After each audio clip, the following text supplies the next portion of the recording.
And we're on the ground here in New Orleans following the latest in this horrible New Year's Day attack. There is a lot to break down tonight. A lot of eyewitness accounts to get through, a lot of video to sort through, facts that keep developing as we speak. But we want to start with where we are right now. The corner is where that white Ford Lightning, driven by a suspected terrorist, went around a police car up on the sidewalk.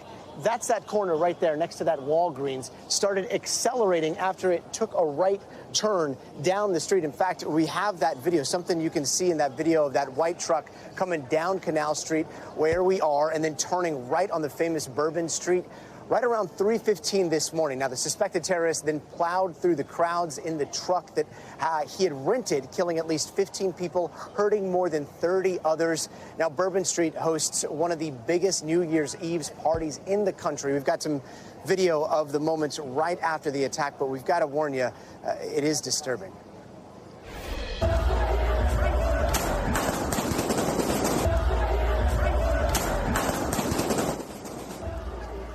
And you can hear what sounds like gunshots there. Officials are now saying that the suspect shot at police officers in the crowd after ramming his truck into the crowd. The suspect, who is now dead, we are being told, is this man from Texas. His name is Shamsuddin Jabbar, and law enforcement is looking into this ISIS flag that was tied onto the truck. The FBI also thinking that he did not act alone, so some threat and concern still remains out here. Let's bring in NBC News senior national correspondent Tom Yamas. Tom, I just saw you speaking with some eyewitnesses, and they were recounting some horrible details there. What did they tell you? Yeah, they described a horrific scene. Essentially, they were on Bourbon Street. They said there were hundreds of people. It's New Year's Eve, one of the biggest nights on Bourbon Street, along with the Sugar Bowl, so you have sort of a mix of crowds.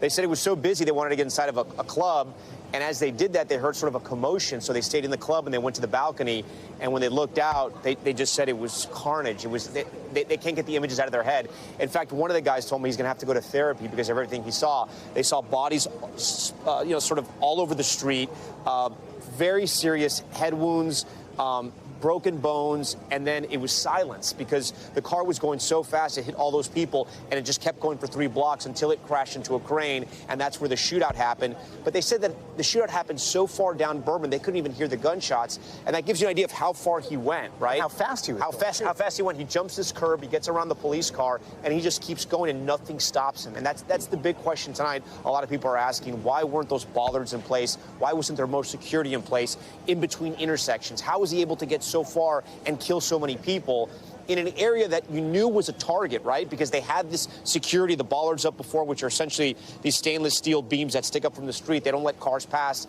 Yes, you could have gone around them on the sidewalk like this gentleman, like the alleged terrorist did, but the questions are, why wasn't there more security, more precautions in the way? You know? That's such a difficult question because we're here on Canal Street, right? This is also a very heavily traveled area. And we've got, hundreds, there's thousands of people still out here tonight. And you walk on the sidewalks and there are no bollards that we can see, right? So what happens going forward here? Yeah, well, I'm sure someone's going to have, I don't want to say someone's going to take blame for what happened here, but essentially what happened, the reason why the bollards weren't up in the first place, and it's important because, yes, you can drive up on the sidewalks anywhere, but if he was going across Bourbon Street, it could have stopped him because Bourbon Street gets more narrow. It's not as wide as it is here. So it would have stopped him during one of the intersections. They decided to take all the bollards down because they were redoing them for the Super Bowl, and they were rushing the job because they hadn't gotten it done yet. So 2 weeks ago, an engineer who I spoke to who's on this project said it was kind of like everything was fast-tracked, and you had to do everything in sort of a rushed environment because they wanted to get it done for the Super Bowl, which is in a couple of weeks. It's in sort of early February. And because of that, they decided, and I don't know why, to take down all the bollards, essentially take down all the security precautions. In the past, they had hydraulic barriers that you see outside of embassies, the White House, any kind of secure facility. They didn't have them this time, and people are asking why. That's one of the big questions. The other question is why this guy chose New Orleans, you know? Did he see this as a soft target? Did he know because of the Sugar Bowl crowd, the New Year's Eve crowd, did he know people were going to be, having a lot of drinks and it's 3 o'clock in the morning and maybe not reacting that fast? And so, they're going through all that. Those are the questions they're going to ask. And who is this guy? How did he get radicalized? He was a veteran, but he apparently had the ISIS flag, and he made these social media videos that we haven't seen yet, but that President Biden alluded to, that the FBI has found, declaring his allegiance to ISIS. And what else do we know about this guy? He was born in Texas. He's an American citizen. I was reading he was decorated when he was serving in the military. I think he has an anti-terrorism award or some sort of medal that he was given? And this yet, is him here. Yes, 42 years old. He worked in human resources and IT in the military. That's according to him, enlisted both in the Army, and he was also the Army Reserves. He mentioned his military record on a YouTube video that's out there talking about his real estate business, because he was advertising himself as a realtor and a property manager in Texas, and talking about his roots in Texas and that he was in the military and he can get the job done. And when you look at that video and you listen to this guy talk, the first thing that comes to your mind is not an ISIS terrorist. It looks like any sort of realtor property manager you would see across America, and yet somehow between that time and last night, this guy became a terrorist, got radicalized, swore his allegiance to ISIS, and decided to kill Americans. Again, his own country, kill his own countrymen on Bourbon Street, one of the most famous streets in all of America. And Tom, there's so much talk. I mean, I heard it just people on the street talking about whether or not we're going to see the Sugar Bowl tomorrow. Yeah. That Sugar Bowl is set to start tomorrow. It's supposed to happen tonight. But is there a possibility that it is postponed again? I'll tell you this, because having gone to school in New Orleans, my wife's from New Orleans, there's 3 major events in New Orleans every year, right? You have Mardi Gras, you have Jazz Fest, and you have the Sugar Bowl. And the Sugar Bowl is massive. It's one of the biggest college football games around. University of Georgia and Notre Dame, 2 huge teams that have huge fan followings. Everyone's in town for that. And they decided to postpone it tonight, which was probably the right call, right? You have 15 Americans dead. You have all these people in the hospital. It's unclear if the area is completely secure because there were IEDs that they discovered. So they decided to postpone it for a day. The governor says that's enough. He'll be at the game. But you got to also wonder, is the tone right? I mean, is it too quick after this terror attack here? I don't know. I'm not going to answer those questions. But those questions are being asked. The Super Bowl, the Superdome was swept. It's just down from here. And they feel like it's secure. And, George Solis pointed this out when I was talking to him, our correspondent, George Solis. This is probably one of the most secure areas now on the planet, but it's because 15 people have died. Right. And lastly, another question that we probably can't answer, but those IEDs, those 2 other IEDs, they say that they were somewhere around here. Do we know where they were found? City Council president I just spoke to, Helena Moreno, said, look, a lot of this is fluid. From her understanding, it was around Orleans and Bourbon, which is a little further down. She's, and I say it's fluid because things are changing. It's early in the investigation. But she was told when she first got the calls about this, she wanted to come down here and see the scene. And they said, you can't. And that was one of the reasons why they were worried about these IEDs. So there was a concern. They think there was at least 2 of them. They didn't detonate. He had another explosive on him as well in the pickup truck, from what we understand. And I'm sure that information will just get further confirmed or may change. We've got so many questions. Really appreciate you. Thank you so much. And we'll keep you in the loop here. And joining us now is Evie Pomporis. She is an NBC News law enforcement analyst, former Secret Service special agent. Evie, thank you so much for being with us tonight. This is such a high-profile target here, and yet this comes at a time when we're about to see so many people gathering in the coming weeks. We've got bowl games all over the country. We've got the Sugar Bowl here, possibly tomorrow. The Super Bowl, that's in a little bit more than a month. What does this do to the threat level everywhere, and what is security going to look like going forward? I think you're definitely going to see an increase of security going forward. However, always keep in mind that these events, like if you're looking at the Super Bowl, it's an NSSE event. That's always been super secure. You've got federal agencies coming in. Actually, U.S. Secret Service is one of the head agencies that secures NSSE events, Super Bowl. For tomorrow, for the Superdome, for that event, I suspect it's going to happen. I think they have a pretty good plan in place. Also, with events like that, they're enclosed. So when I say enclosed, they're in a structure. Not that there's no vulnerabilities, but there are less vulnerabilities than when you're at an open site. So you have to think of it this way. You've got a secure structure. You've got it cleaned and swept inside. Once it's cleaned and swept inside, meaning that there's no IEDs, it's been checked for any weapons, it's secure now. Now you're going to set up a perimeter. You've got your police presence, your post, your law enforcement, and then you create a funnel system in which you're going to direct the public to come in. And then as they're going through those checkpoints, you'll be checking the public for weapons. They'll be going through magnetometers. Also, K9 will be there to see if they pick up any sense of explosive devices, if anybody handled anything, or if anything's on somebody's person. At that point, once people get swept themselves, then they can go in. So you've got clean people in the clean site. Indoors, I'm not concerned as much as I am when you look at outdoors. The thing is going to be, how is the outdoor perimeter going to be secure? Are they going to clear the roads? There's parking facilities there. Are those parking garages going to be open so that people can actually pull up and park their vehicles? Or are they going to push the public further back? I suspect they're going to push people further back and maybe not let them come as close with their vehicles, given that what we're looking for. And then postponing the event to tomorrow is probably a very good call, not just for all the things that are transpiring, but because of the concern that there could have been potential co-conspirators. And so with that, you really don't know what you're dealing with. They're kind of sorting that out right now, leaning to maybe it was just him and there weren't any others. But as you're trying to figure out and finesse all these things, there's so many unanswered issues that postponing to tomorrow is good. And look, you're also probably going to see a different security plan. They planned a specific plan for today with certain assets, but given what happened, personnel, manpower is coming in from everywhere, Homeland Security, FBI, ATF, probably U.S. Secret Service. Then you've got local police departments, state police. So you're going to have to figure out, okay, what is our new plan now? Where do we put all our people? How do we secure and lock down the event? And how do you secure or lock down an event when there is a possibility that there are more people out there? I know that there's been a lot of conflicting reporting and there's been some couching going on. But earlier today, the FBI said that they believed that he did not act alone here. There was speculation that there were some other people that may have been involved locally. We've had some incredible reporting from Ken Delanian, from Tom Winter, who have been speaking to sources saying that maybe some video was misconstrued and maybe the people that were seen in that video were not involved. But it's still unclear whether or not other people were involved in this attack. And again, we've got some very big events going forward. So what is the likelihood that he acted alone here or he did have some help? You know, it's still unfolding. You know, we're hearing about how his home is being raided. Police are going through it, explosive devices, and that's another concern. So you've got kind of a three-tier nefarious act going on. You have someone using a vehicle to commit an attack. Then we know that he also had a long-range weapon, right? So he's got a weapon.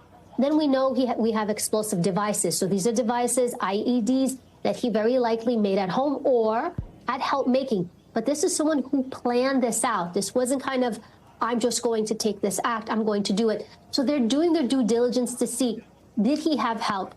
Did other people guide him? Did other people provide him the tools or the things that he needs to do this? Again, I would be more concerned with events that are outdoors, like what happened last night. You know, when we look at a place like that, I know you guys were calling it a soft target, but I would say that on a night like New Year's Eve, that would be a hard target. Look at New York City. I'm in New York City, Times Square. That's typically a soft target, but New Year's Eve, that becomes a hard target. Why? Because you've got a massive influx of thousands of people, which we have at our city here in New Orleans, and it's on New Year's Eve night. It changes the game. It changes the security level. So just because it's a soft target on other nights, the context of what we're dealing with changes. And look, it's going to be called to the carpet as far as the security and how easily, when we look at that video footage, which you played earlier, how easily this pickup, and it's a pickup truck, it wasn't a small car, it cleared around the police vehicle and just went straight in. Now, will people be held accountable for this? I have to tell you, I don't know. They've already pretty much put it out there. The bollards weren't working. Our hydraulics weren't working.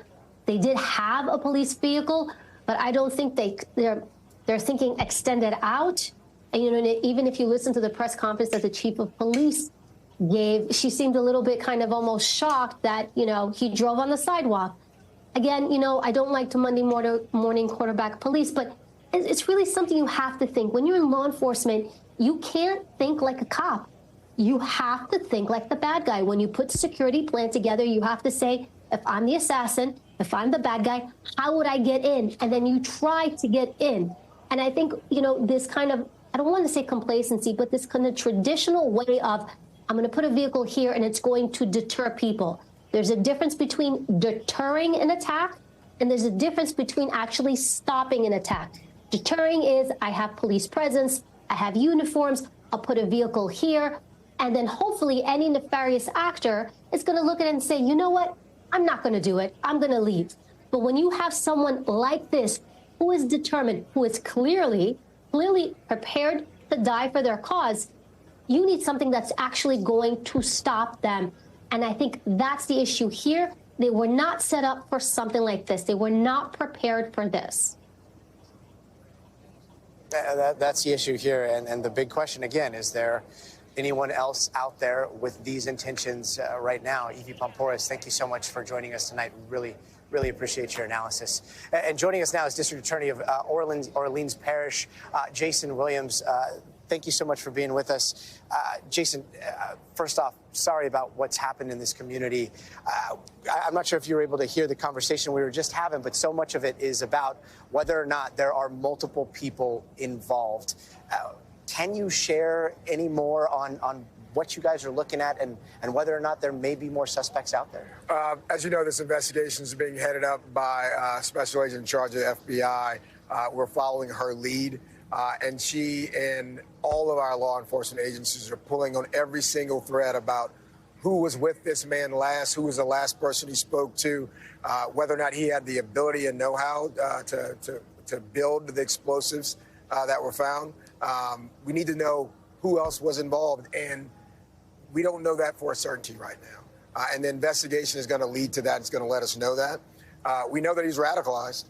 We know that this individual meant to cause much more carnage than he did cause.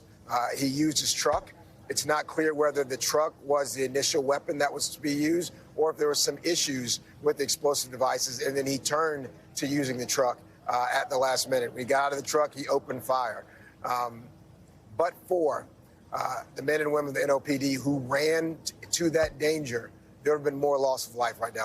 And there are some pieces of video that we are not showing because they are extremely graphic, and yet they showed that heroism, right? So walk us through what you've seen and what you've been told about those moments. So yeah, I can tell you, like, when you look over there and you've seen the video where the truck actually goes on the sidewalk. Right next to where we're standing. When I was president of the city council, there was an attack in Germany. It was a Christmas fair, and we learned a lesson from that attack where that individual had used a rented truck to drive and hurt as many people as he could. And so that's when we decided to allocate money to put those balusters up to protect, which you can see is a very soft target. Right. Dozens and dozens of people unsuspectingly not paying attention. And would they have been on the sidewalk as well? Well, they were all over. People were all over. And so now, obviously, you saw the NOPD respond very, very quickly to that incident. They immediately neutralized him, and they saved a lot of people. It seems as though right after the moment of impact, it's chaos, and you see the officers running up, and they're trying to assess the situation, and then shots are fired. Yeah, it was planned chaos, though. A lot of times we talk about chaos. This is nothing. This was not random. This was a planned, strategic attack in which he used his truck as an odious weapon. He had a firearm ready to take out more people, and he had other explosives to probably hurt our first responders because, as you saw, first responders run to danger. And if those explosives had gone off, he would have certainly taken out those officers. And those other explosives, some of them, at least one of them was found in the truck, I believe, and then there were two others that were found around the city of New Orleans. Like, how can people be assured that those are the only ones that are out there? Well, I can tell you earlier today, the NOPD and others were walking a grid down Bourbon Street, down side streets, checking the license plates of every car that was on the street, recording that information, moralizing so they can those license plates can be investigated later. They checked every trash can. They looked for any abandoned items that could be explosive devices. So there's been a lot of due diligence that's been happening all day on this scene. One, securing it for the people that are still here, but also trying to do what we can to figure out who helped this man do this, if someone helped him. And the Sugar Bowl is right now, at least, set to be held tomorrow. Are there a lot of people in the community that say, look, maybe we should just postpone it a little bit longer? It's set to go forward tomorrow. That is the current posture. Obviously, public safety has to be paramount. That is the most important issue. This is an important game to these players. It's one of the biggest games I was looking forward to. Families and fans, but nothing can trump public safety. And we got to make sure that the people who came here for a good time are able to go back home safely. And so there's going to be a lot of conversations between the Sugar Bowl leaders and from city leaders about whether or not steps have been taken such that we can ensure that everyone have a safe night tomorrow. Such a difficult balance tonight. And again, we're so sorry for what happened in your community. Jason, thank you. And joining us now to talk a little bit more about the suspect is NBC News correspondent Kathy Park. Kathy, there's so many questions about this suspect's history. What more have we learned throughout the day here?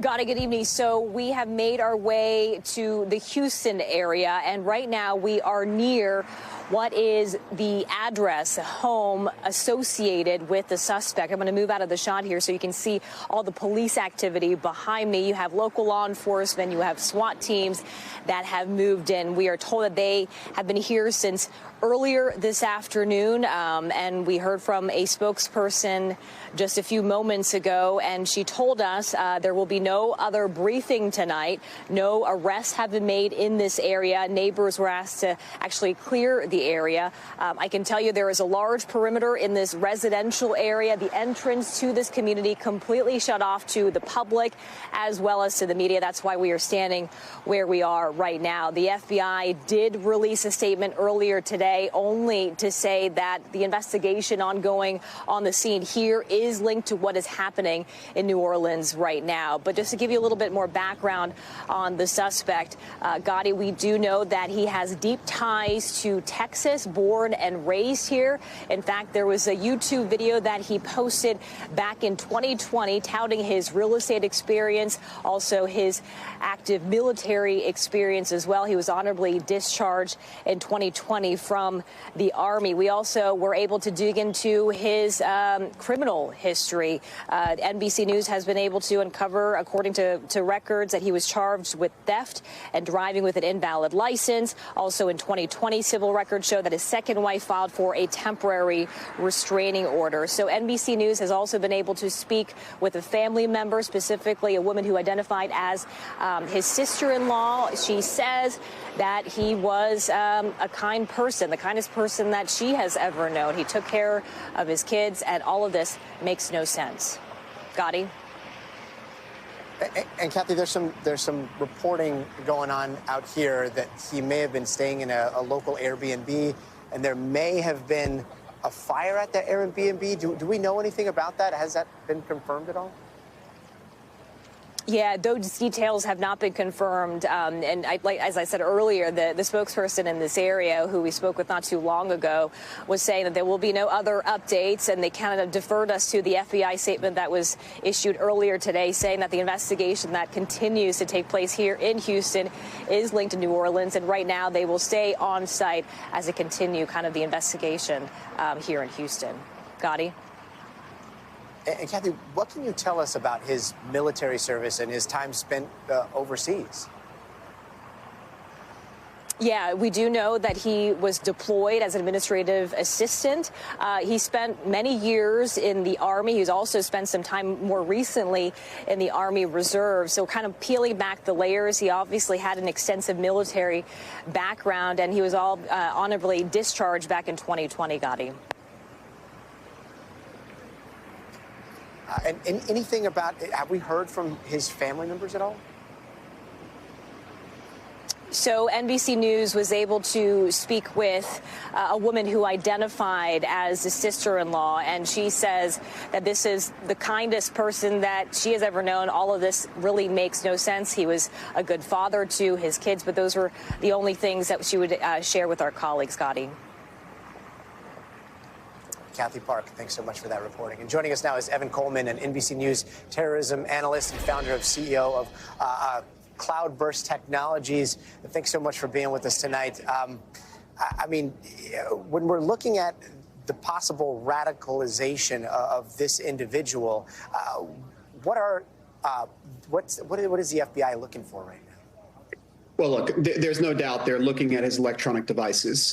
These days, when you're talking about modern terrorism, particularly when it comes to groups like ISIS, most of the people that are carrying out these attacks, they are not traveling overseas to training camps in Afghanistan or Syria. They are not going over to another foreign country. They are Americans, or they are local nationals who are being recruited over the internet, primarily over applications like Telegram, in which ISIS and other terrorist groups have a presence. Some of these individuals may not even be in direct direct contact with the groups. They're simply reading the propaganda. The groups put out propaganda. They say, this is what you should do. You should carry out ramming attacks. It's very simple. One of the questions that remains here is that, ISIS, the heyday of ISIS is not anything recent. The heyday of ISIS was 10 years ago.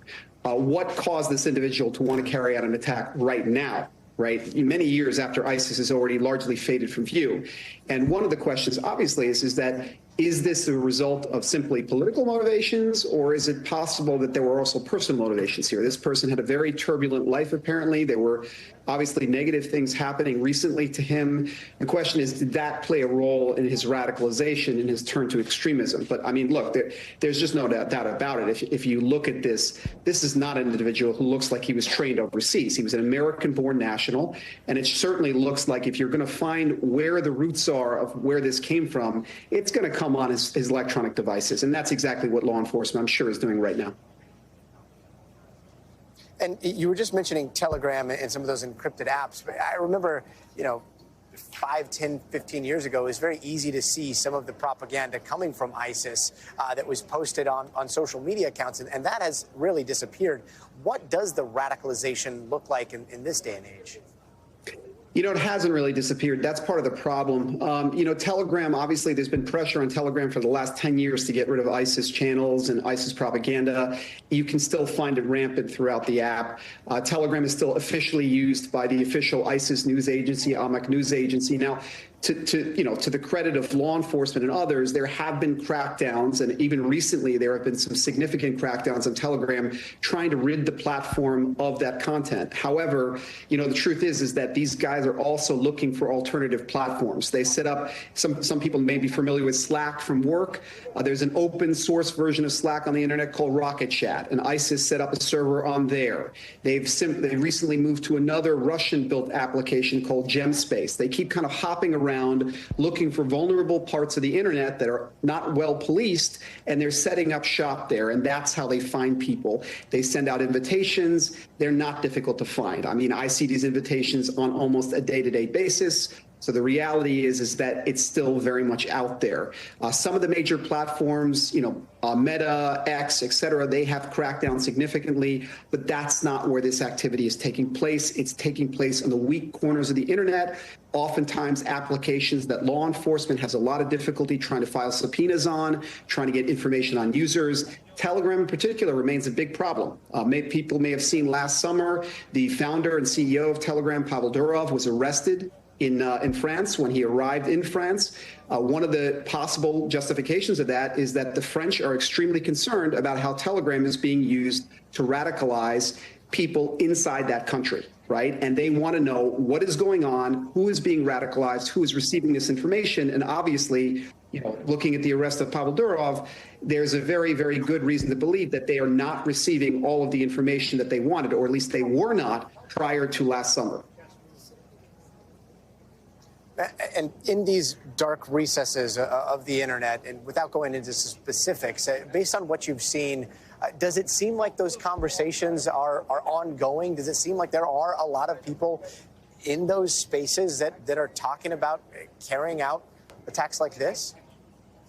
Look, not everyone is talking about it, but if you look at the subscriber numbers, there are large numbers of subscribers to this stuff. There are plenty of people out there that continue to post pictures of the ISIS flag, continue to post, declarations of support for ISIS on these platforms. There are these people out there. And what's disturbing is that, when we think about terrorism, there's this like 9/11 model. Everyone, they think of terrorists, they think of the 9/11 hijackers. Today's terrorists don't always look like that, right? In the last couple of months, in the last 2 years, there's been a surge of attacks carried out by individuals originating from Tajikistan, right? Tajikistan, not normally considered or known as a major center of, Islamic radicalism or Islamic radical activity. There's a reason for this. Again, it's not about the country, it's about the communications platforms and who has access to them. So that's the problem, is we don't necessarily see these people because they don't look like we're expecting. We don't expect people in the United States who are U.S.-born nationals, who are in the military. We don't expect these people to be terrorists. And yet there's been, unfortunately, example after example that we have to break free of these tropes. I mean, look at the Fort Hood incident, down in Texas. Same thing, a U.S. military serviceman. So I think we have to recognize here that, illegal immigration, freezing the borders, that is not going to stop this. That is not going to prevent these attacks from happening. The radicalization is happening with people that are inside these countries already, that already have access, they already speak English fluently, and they're not going to look like a 9/11 hijacker. And when we're talking about radicalization in this day and age, I mean, it's weird to talk about memes, but I've already seen memes playing a role in kind of linking what we're seeing here with what we may have seen out in Nevada, out there at Trump Tower, which we're going to get into in just a bit. But the sharing of this type of propaganda, the sharing of the ISIS flags and the posts of solidarity, what do those do to people that may not be affiliated with ISIS but are spending a lot of time in these spaces? Well, look, I mean, everyone wants to be a hero, right? And these folks see the opportunity for them to become famous. They're going to become famous by carrying out this crusade that they see on the internet. They see other people are applauding this or celebrating this, or, and unfortunately, it's really the same thing, whether you look at extreme right-wing ideologies or if you look extreme Islamic ideologies. It's the same thing. People are getting on there and they're pushing each other to carry out this stuff. Now, when you look at that attack in Las Vegas, I would be very careful to draw any direct link, because it really looks very, very much different there, right? And the other thing that's important to mention here is that just a few days ago, there was another car ramming attack in Germany. And that was carried out by someone who had nothing whatsoever to do with ISIS, Al-Qaeda, or any Islamic extremist group. In fact, he was on the opposite side. So just because there's a terrorist attack and just because someone rams people, that alone does not mean that is ISIS or Al-Qaeda or anything else. It's just that in this case, it's very clear that the New Orleans attack, this individual very clearly appears to at least have an affinity for ISIS. One of the questions obviously remaining here is, will ISIS actually claim credit for this attack? And is there any evidence to suggest this person was in direct contact with that organization before the attack, or was this simply something that was inspired by them? And caution here again, they may claim credit for it, and there may be no direct link. It may simply be inspired. So we have to be very careful here not to jump to conclusions and base what we're seeing upon the evidence itself. Yeah, direct link or not, sometimes, though, the results are the same. Evan Coleman, thank you so much for joining us tonight. And again, this is not the only terror attack in the United States today. It's the first day of the year, and yet we've seen two different attacks. There was a Tesla Cybertruck explosion outside Trump International Hotel in Las Vegas, and they are now looking at that as a possible terror attack. You're looking at video right now from the Las Vegas police that showed the vehicle exploding earlier today. We know that one person was killed, several other people were hurt. Those officials also saying the Cybertruck was rented from the same company used by the suspect in New Orleans. Now, the motive is still not clear, and officials are not connecting the two incidents at all at this time. There is no further threat to the community as I sit here today. And I just want to make sure that our community understands we believe this to be an isolated incident. We do not believe that there's a bunch of folks out there supporting this or helping this, and we don't believe that there's any other danger to the community right now. And Tesla CEO Elon Musk reacting on X, saying that the explosion was carried out by, quote, very large fireworks and or a bomb carried in the bed of the rented Cybertruck. Let's get to NBC's Morgan Chesky on the ground out there in Las Vegas. Morgan, what else do we know from that update from police? Yeah, Gadi, we've had several updates throughout the day that it's painting a much more clear picture as to what took place around 8:40 this morning. That's when the initial call went out for this Tesla Cybertruck that erupted in flames about a quarter mile behind me in the valet area of the Trump International Tower. The big headline tonight is that, as you mentioned, Gadi, 3 senior law enforcement officials are investigating this as a potential terror attack, but the FBI very careful in Orleans, saying that they still don't know exactly if it is as of right now. What they do know is that once crews responded to that fire around 8:40 this morning, they found it very much engulfed in flames. Witnesses reported hearing a loud bang, then seeing a smoke-filled scene there, and shortly crews were able to contain that blaze, but they did find an unidentified body inside that Cybertruck. Once the flames had died down even further, Gadi, they found gasoline cans, camp fuel stove cans in the back, as well as several mortars that you can use, you can buy as fireworks. That would explain kind of the whistling and the popping that you can hear in multiple videos capturing this Cybertruck inferno as those flames took off and that explosion took over. That, of course, one person was killed inside the Cybertruck, 7 others, Gadi, injured in that initial blast from the fireworks combined with that fire. But as it stands right now, they're not calling it terrorism. They are very much calling this an active investigation. They learned, Gadi, that they rented this Cybertruck not only from the same company as the vehicle used in New Orleans, but from Colorado, and that they know the individual who rented the car, but they're not sharing it at this time, saying that this is still an active investigation that the FBI is assisting with as it stands right now. Gadi? I mean, and that's the thing about the Tesla Cybertruck. It's going to leave a very big digital footprint, right, in terms of cameras inside of the Cybertruck to where it was, where it charged, all of those things. What are investigators saying about the moments that led up to that truck pulling up to Trump Tower?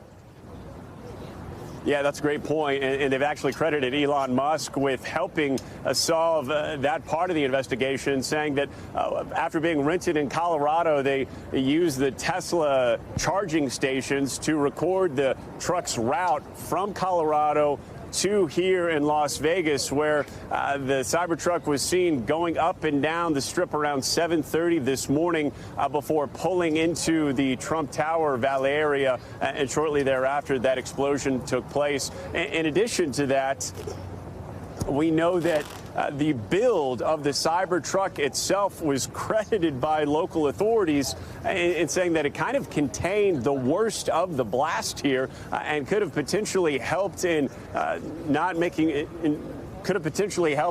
ensuring more people were not injured. And so that is just part of the puzzle being pieced together right now in this ongoing investigation here. Elon Musk, of course, is saying that he is pledging to work with authorities going forward, and that this was very clearly something done in additional to the Cybertruck, Gadi, not the Cybertruck itself failing. I know in the past we've reported on instances where, Teslas will catch fire. This is certainly not the case. That much we do know tonight. Gadi.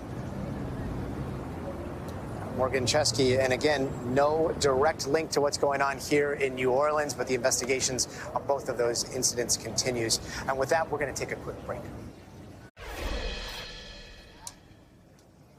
And we're back now with more coverage from New Orleans on this horrible terror attack that we saw here. We're joined by ISIS Montreal. You had a friend that is missing, from what I understand, and you were here last night, right? I was. Me and my sisters, we came out, to go see the fireworks on the Riverwalk and just, walk around, have a good time. It's a new year, fun.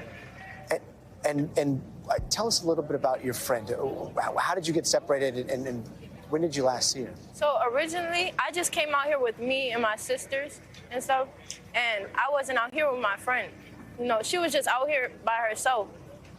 But I didn't know that. It was so crowded, there was no way for me to see her or anything like that.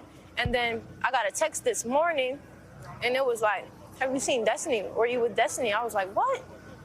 And then I seen, on the news, I was like, what? Somebody, the event that happened, I don't speak on that, but. And Destiny, do you think that she was on this street? She was. I had got that text from my friend. They were like, have you seen her? And then her brother said that she left the house last night. She just haven't came home. So she was supposed to come home. I mean, did she live with her brother? Yeah, she lives with her brothers and her dad. So, regular. Yeah. So you're out here looking for information for your friend? Anything. anything. Have you learned anything? I haven't. I've called every hospital in the city. I've called the coroner's office. I've called the 311 that y'all been advertising. I've tried to talk to anybody I can. Like, I just want answers, just like everybody else does. And, they're now saying that the death toll stands at 15, and then there are 30-some people in the hospital. What are the chances that she may be in the hospital at this point? It's high. Destiny not one to not come home, She always come home, and she always say something. If she's going somewhere, she's going to say something. It's just not like her. And you have a picture of her? Because you've been showing people pictures of Destiny, trying to get the word out. Okay, and that's her on your screen right there. But hopefully we can get you some information. And there's so many people in your situation.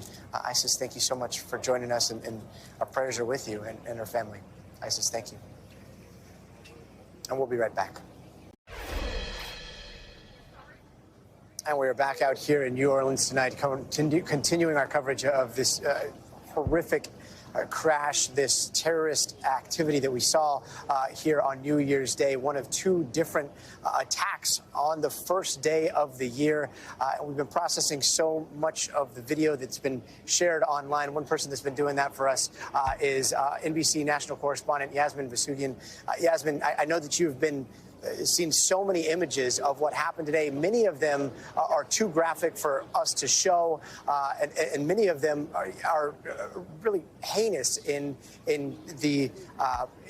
what they showed happened on that street. So can you walk us through what you've seen and how the timeline developed from those videos? Yeah, it's tough to really grapple, I think, Gadi, with the reality of what took place in the early hours in New Orleans on Bourbon Street that took the lives of 15 people, with so many others still being treated in the hospital. You take a look at this map here, right? It was Canal and Bourbon Street, right? That is where the white pickup truck, the vehicle with the suspect inside of it, allegedly took the turn down Bourbon Street, mowing down those 15 individuals and injuring so many others.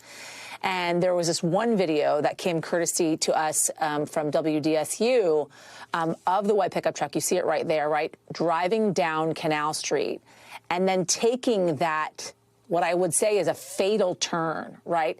And it passed, if you look at it closely there was a police vehicle blocking Bourbon Street, used as what seemed to be a safety barrier, surpassing, going around that police vehicle, and instead going on to the sidewalk, starting to mow down individuals on that sidewalk and continuing on down that street, down Bourbon Street, until it crashed into this big kind of orange kind of construction contraption in the middle of the street, which is now where we've seen so many of the images emerging from, where we see the white pickup truck, that vehicle there. You see that orange contraption there, the white pickup truck crashing into that orange contraption.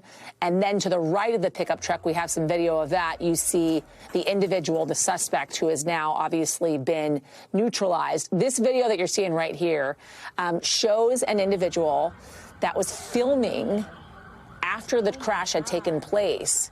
But one of the reasons why you see the camera kind of hit the ground and then turn to the right is these people were running from gunfire, Gadi. So after this crash happened, after they mowed down all of these people on Bourbon Street, then the gunfire ensues, and these people who were mere bystanders, who were happy to be alive at that point, were then yet running for their lives once again. And it's really helping piece together the TikTok of what took place at 3:15 this morning that is just so incredibly tragic and will leave so many individuals scarred who experienced, sadly, that tragedy. People like Isis, for instance, who is now searching for her poor friend, the woman you just spoke to. And so I think we're going to be seeing the fallout from this for days and weeks to come. And a lot of individuals not even be able to grapple with what they experienced, what they survived, until they kind of come out of this thing. Yeah, Yasmin, so difficult to watch people that were rushing in to help after that truck finally came to a stop, and then having to run from gunfire that erupted right after that. I really appreciate you going through all these videos for us today. Yasmin, Thanks, thank Gadi. you. And joining us now is New Orleans City Council member at large, JP Morrell. JP, thank you so much for being with us. Really sorry about what's happened here in your community. First question so many people have is, are people going to be safe for tomorrow's game at the Sugar Bowl? Well, I think that based upon the sheer amount of resources that are descending upon the city from the state and the federal level, the commitment we have, everyone working together to address and investigate what happened, I think that we will be extremely safe for tomorrow's game. I think it is absolutely an environment in which people will have to have patience. I mean, obviously, there'll be extensive checkpoints. There'll be more bags being checked. It basically goes from the old airport to the TSA for all practical purposes. So I think that everything tomorrow will be safe. I'm confident. It's just that we really need people who are visiting, who are going to be down here, going to the game, be prepared for waits, be patient. That is part of the process of us keeping you safe tomorrow. In New Orleans, this is a place where, I mean, there is no other city in America that parties and celebrates as passionately as you do here in New Orleans. But what does security look like going forward for the community? Well, it's challenging. I mean, the reality is that a lot of what you saw staged last night was based upon lessons learned from other similar attacks throughout the world, whether it be the attack with the French truck that drove in France a couple of years back, even what happened with Germany a few weeks ago. We've learned from those and expanded what was available, and we'll learn from this as well. I mean, I think that in the short term, whether it be for the Sugar Bowl tomorrow, Super Bowl next month, there is going to be increased heightened security as we investigate and figure out what happened and how we can improve.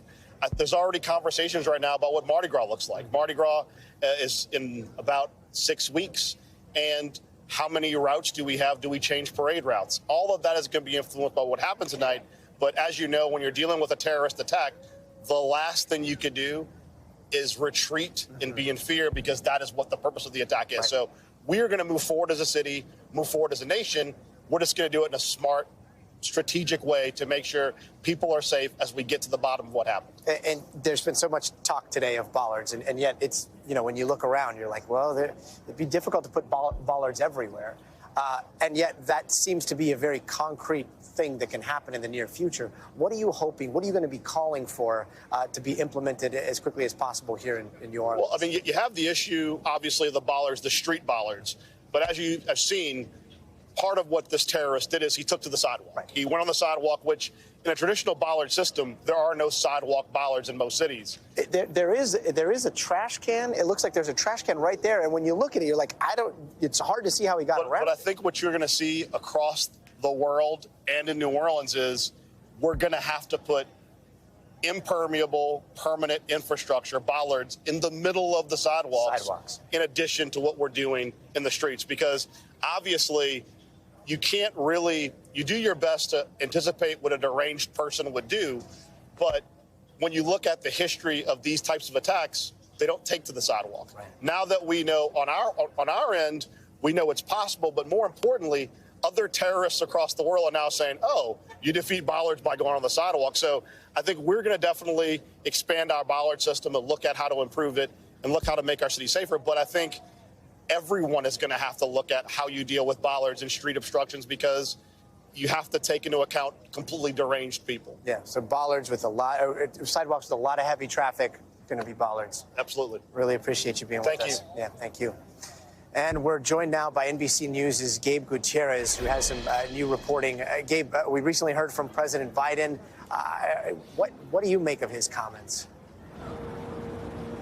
Well, Gadi, look, the president having to fulfill his role of consoler-in-chief here. He had waited throughout much of the day before addressing the American public with some substantial remarks. He had spoken with reporters a little early on today as he was leaving Wilmington, Delaware, heading to Camp David, but he declined to comment on the details of this investigation. So just a short time ago, he did speak at Camp David. He called it a despicable attack, and he said, addressing expressing to the people of New Orleans that we are grieving with you. And for the first time throughout the day, he also referenced that incident in Las Vegas, Gadi, and he said that authorities were investigating a possible connection, again, possible connection, between the incident in Las Vegas and the one in New Orleans. Of course, authorities have not linked them together yet, but that's something that they're looking at.